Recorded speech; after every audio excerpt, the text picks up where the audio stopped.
Hi, today we're going to talk about substitution, Sarago test prep.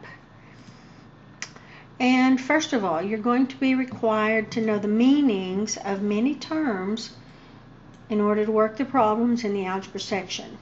We'll begin our study with a review of some of the basic terms. First of all, what is an algebraic expression as opposed to a numeric expression? A numeric expression represents the relationship of various numbers. So we might have 3 times a quantity 5 minus 7 squared plus 2. But they're all numbers. That's why we call it a numeric expression.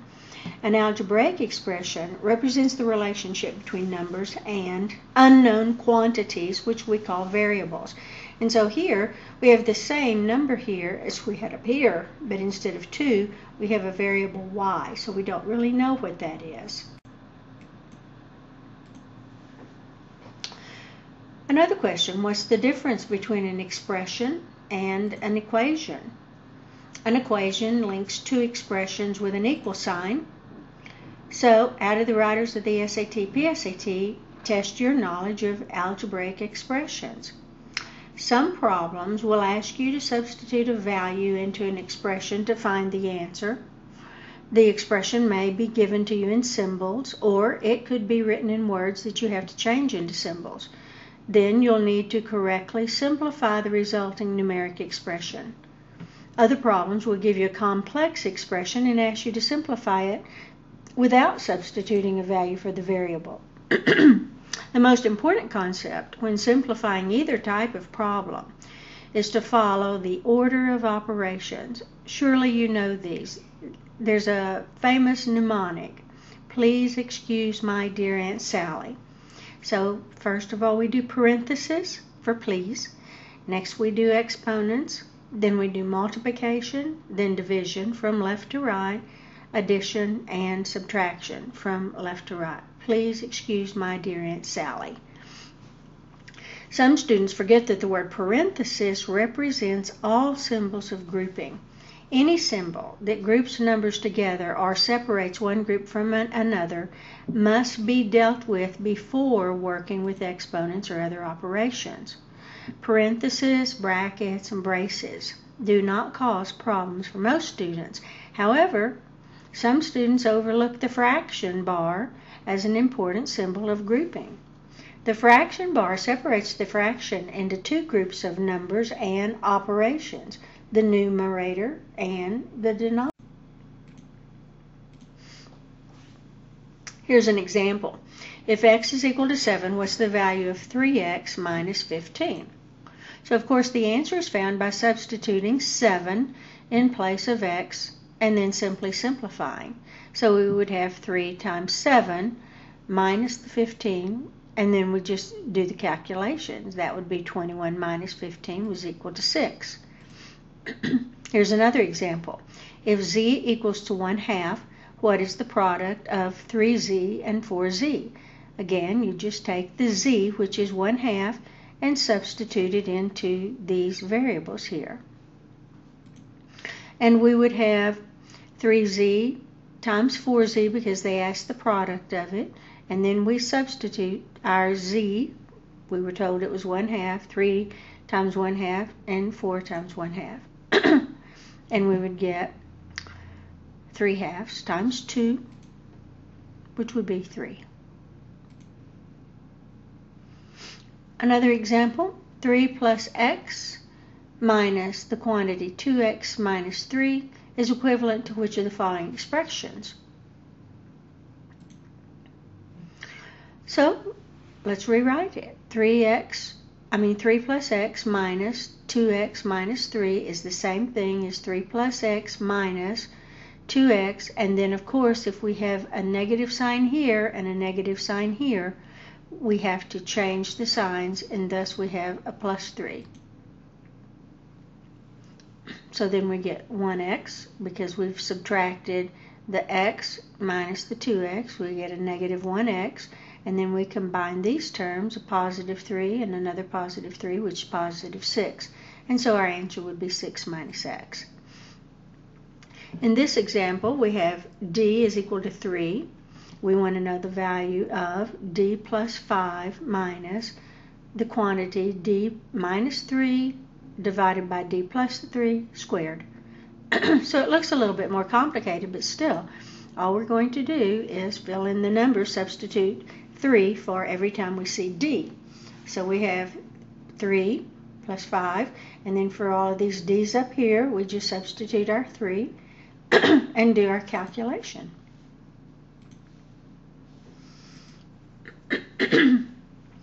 Then we have another kind of question.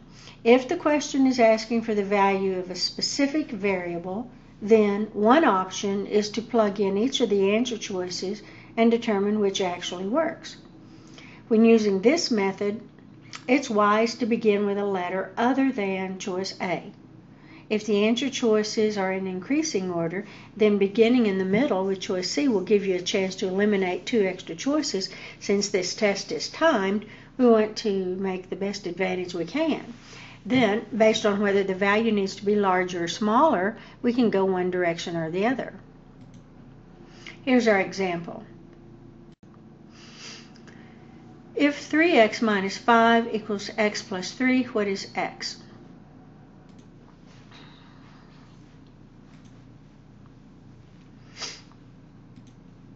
So we're going to plug in x is equal to 3.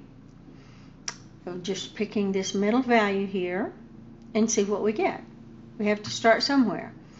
And that would give us 9 minus 5.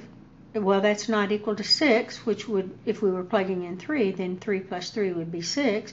So we know that that's not true. But we can also see that the left-hand side is too small. So let's try a larger value of x, and we'll go over to the right. And this time we'll plug in x is equal to 4. When we do that, we see that 3 times 4 is 12, minus 5 is equal to, plug in the 4 up here in the original x, 4 plus 3. And so answer D is your correct answer. At the ballpark, a hot dog cost $1 more than a large drink. If the price for 6 hot dogs and 4 large drinks is $36, what's the cost of a hot dog? There are several ways to do this problem, but one way is what we're saying. Start with choice 3 and simply punch in your prices. So if the price of a hot dog is $3 and the price of a large drink then would be $2, since it says the hot dog costs $1 more than a large drink. And then we do the math. 6 times 3 plus 4 plus $2 is equal to 26, and we see that that's not large enough. So let's try $4. If we do that, the price of a hot dog is $4, then the price of a large drink would be $3. And we do the math, and we find out that choice D is in fact the correct answer.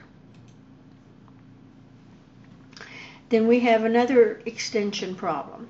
If the question is instead asking for you to perform an operation on one or more variables, then plugging in the answer choices isn't going to work.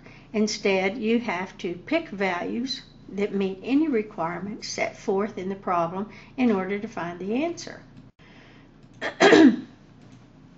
Here's our example. If x plus 5 equals y, then x minus 3 is how much less than y?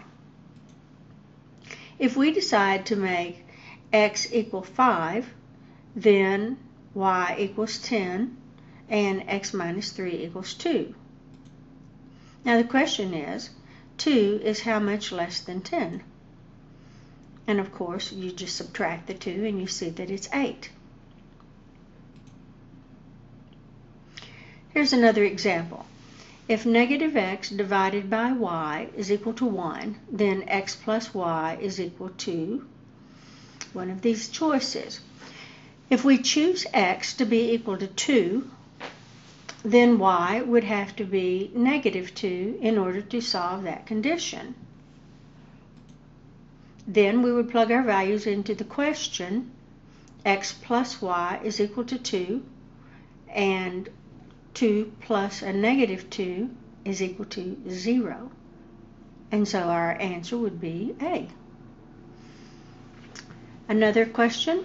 If x, y, and z are all positive integers, and x is less than y, which is less than z, which of the following must have the greatest value? First, let's just choose 3 integers that satisfy the conditions. For example, if we choose x is equal to 1, y is equal to 2, and z is equal to 3, that would satisfy this condition right here because x is less than y, which is less than that. So then we would look at our answer choices and we would see that A is equal to 1 because we would have 3 over 1 plus 2, 3 over 3. That would be equal to 1. When you do the math, you'd see choice B is equal to 1/5. Choice C is equal to 1/2. Choice D is also equal to 1, and choice E is equal to 5. And the question said, which one was the greatest value? Well, of course, it would be E with choice number 5. Just understand that in order to solve this problem, you actually are going to have to go through every one of these, punch your numbers in, and then see which one has the greatest value. Some of the more difficult problems you will encounter have variables in all of the answer choices. These questions are meant to test whether you understand the problem-solving process. Most students find it difficult to solve algebraic questions that have nothing but variables in them. So, to help make these problems easier, we can substitute numbers of our choosing for each variable. Now the problem is changed from an abstract problem to a concrete problem. Depending upon your abilities, there are 2 options as to how to proceed with the problem. Here's our question. The accountant for a large company is shopping for a paper shredder. One of the shredders he is considering can shred P pages in M minutes. If he purchased this shredder, how many pages could he shred in 7 minutes? And they're looking for an equation for that. So one option, it might take less time but more thought. Work the problem with variable values that you have chosen and do not simplify. Substitute the variables into the work and then simplify if necessary.